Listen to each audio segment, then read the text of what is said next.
Praise the lord. ప్రభువైన యేసుక్రీస్తు నామములో ఈ ఉదయకాలమందు మీ అందరికీ కూడా శుభములు తెలియజేస్తూ ఉన్నాను. పరిశుద్ధ గ్రంథములో 2 రాజుల గ్రంథము 18వ అధ్యాయము 6-7 వచనాలు.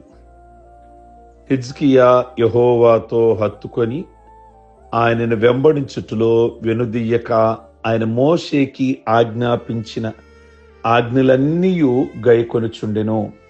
కావున యెహోవా అతనికి తోడుగా ఉండెను, తాను వెళ్ళిన చోటనల్లా అతడు జయము పొందెను అనే మాటలు మనకు కనబడుతున్నాయి. ఈరోజు ఈ యవనస్తుడు 25 సంవత్సరాల వయసులో రాజుగా వచ్చాడు. హిజ్కియా అనే రాజు.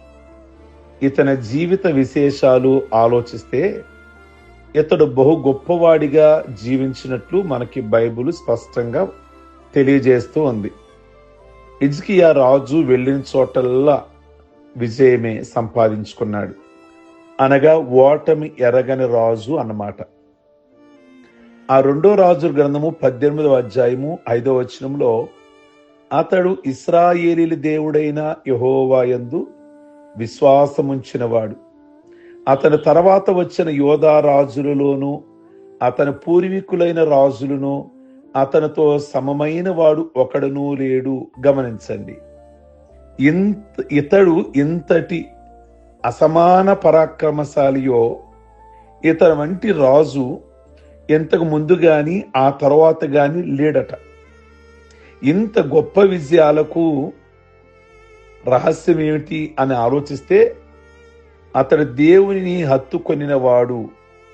అతని జీవితపు గొప్పతనము మనకి స్పష్టంగా అర్థమవుతుంది. ప్రభువుని హత్తుకొన్నందుకు ఎన్ని విజయాలు చూడగలిగాడు. ఓటమి అన్నది అతనికి తెలియని పరిస్థితి.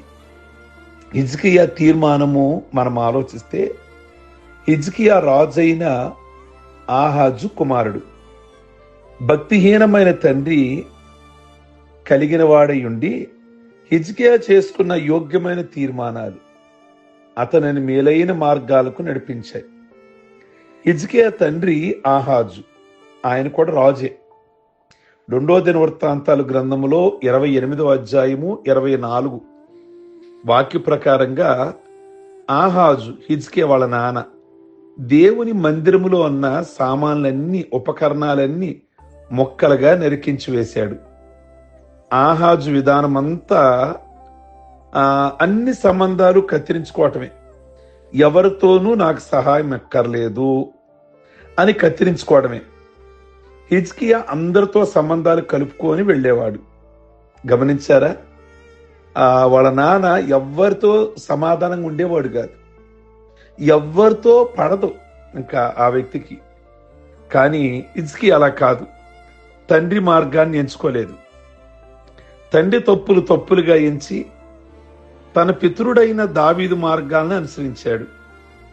ఆహాజు వాళ్ళ నాన్న దేవుని మందిరపు తలుపులు మూసేస్తే ఈయన హిజ్కియా దేవుని మందిరపు తలుపులు తెరిచాడు.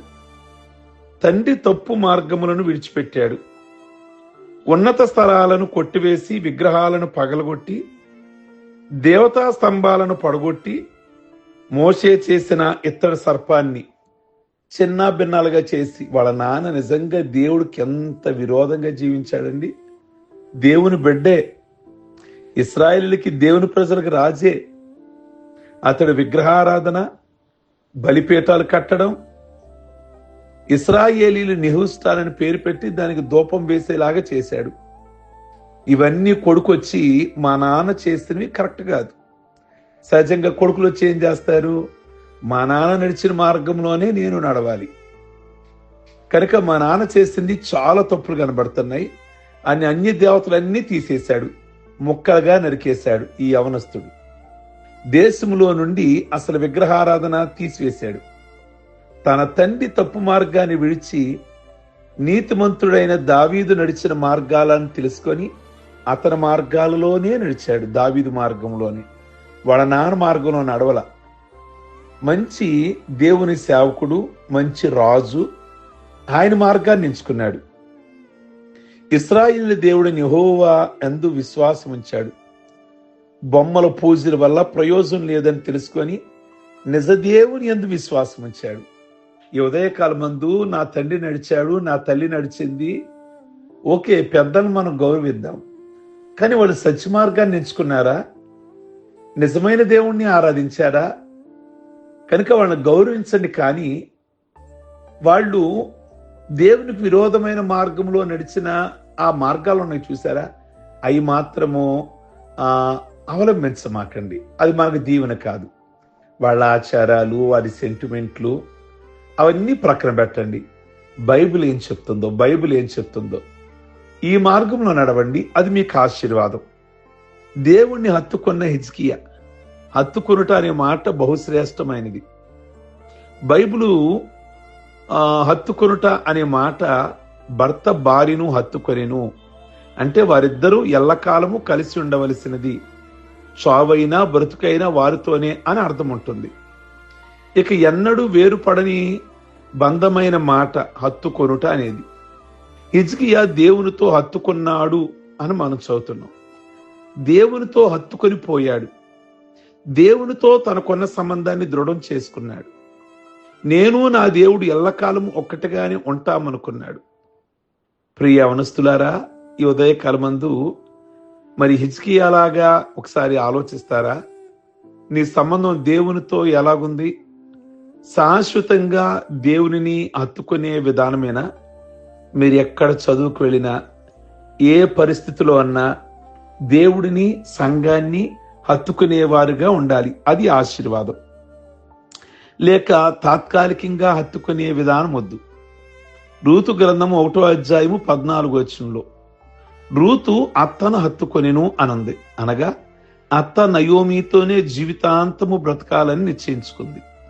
నీ ప్రజలే నా ప్రజలు, నీ దగ్గరే నేను ఉంటాను, నిన్ను పాతిపెట్టిన స్థలంలోనే నేను పాతిపెట్టబడతాను అని రూతు హత్తుకొనుట ఎంతవరకు వెళ్ళిందంటే చావు వరకు హత్తుకునే విధానం ఈ యవనస్తురాలైనటువంటి రూతు జీవితంలో మనం చూస్తాం.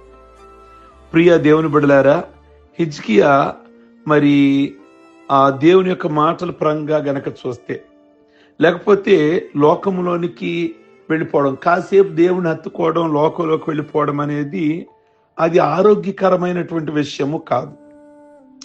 2 సమూయేలు గ్రంథం గనక చూస్తే 15వ అధ్యాయము 18 నుండి 20లో ఎత్తయి అని ఒక వ్యక్తి కనబడతాడు. దావీదు కష్టకాలంలో ఉన్నప్పుడు అరణ్యంలో దాక్కోవడానికి వెళుతుండగా ఎత్తయి దావీదును వెంబడించడానికి వచ్చాడు.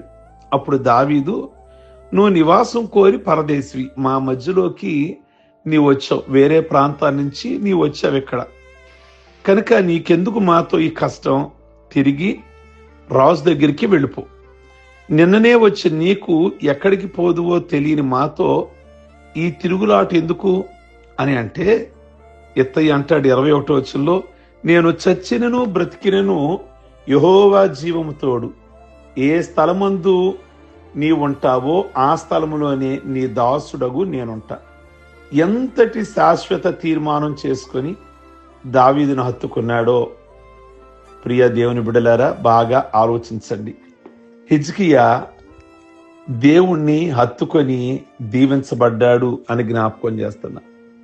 రూతు అత్తను హత్తుకొని దీవించబడిన కదా, ఎత్తయి దావీదును హత్తుకొని దీవించబడిన కదా.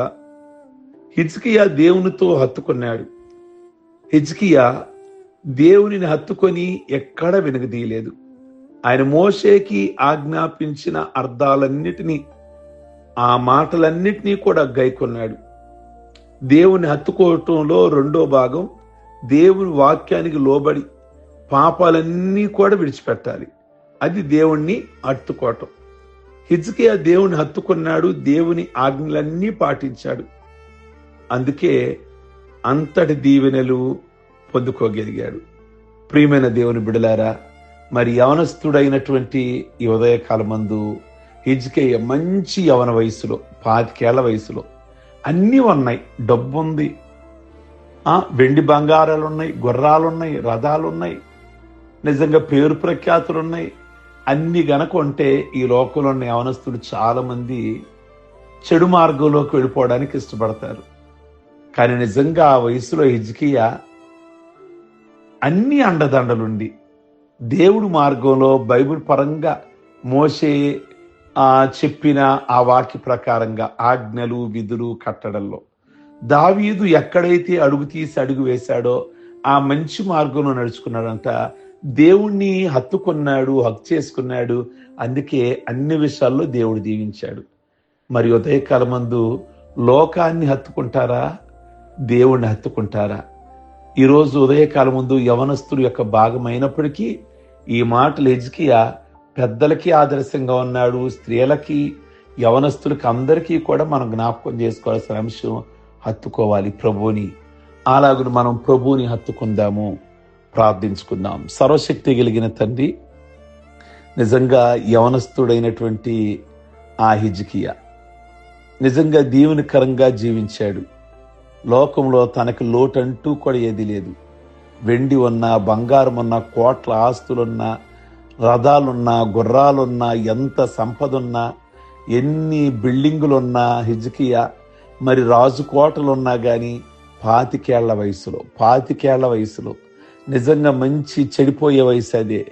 లోకంలో ఏదో చెయ్యాలి, ఏదో నడవాలి అనుకునే వయసు. కానీ ఆ వయసుని మీ కొరకు కేటాయించాడు. రాజుగానే ఉన్నాడు కానీ ఎక్కడ ఏ విధమైన పాపం చేయకుండా మిమ్మల్ని హత్తుకొని జీవించాడు. ఈ ఉదయకాలము ఒక యవనస్తుడే గాని మా అందరికీ కూడా ఒక ఆదర్శంగా నిలబెట్టారు. అందును బట్టి మీకు స్తోత్రాలు. కనుక మేమందరం కూడా హిజ్కియా మరి తన ముందు ఆ మోషే యొక్క ధర్మశాస్త్రాన్ని, దావీదు నడిచిన మార్గాన్ని ఉంచుకున్న విధంగా మేము కూడా ప్రభువా అట్టి మార్గాలలో నడిచే కృపను మీరు దయచేయండి. ఎత్తయి దావీదును హత్తుకున్నాడు. మరి పరదేశి, దేశంగాని దేశస్థుడైనా గాని ఆ రాజునే హత్తుకోవాలి అనుకున్నాడు. మరి రూతు చూస్తే నయోమిని హత్తుకుంది. అందును బట్టి మీకు స్తోత్రాలు నాయన. మిమ్మల్ని చివరి వరకు హత్తుకునే జీవితాలు మీరు మాకు దయచేయండి.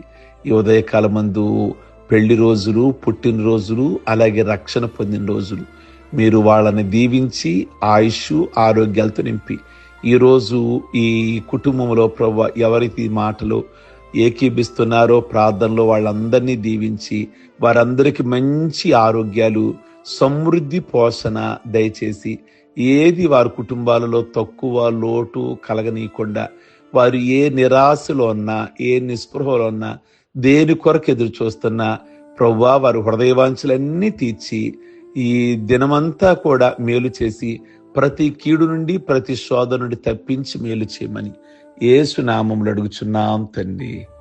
ఆమేన్. God bless you. ఈ వర్తమానం మీకు దీవెనకరంగా ఉంటే మరి అనేకులకు ఫార్వర్డ్ చేయండి. లైక్ బటన్ నొక్కటం మర్చిపోమాకండి. కామెంట్ బాక్స్లో మీ అభిప్రాయాన్ని వ్యక్తం చేయండి. God bless you.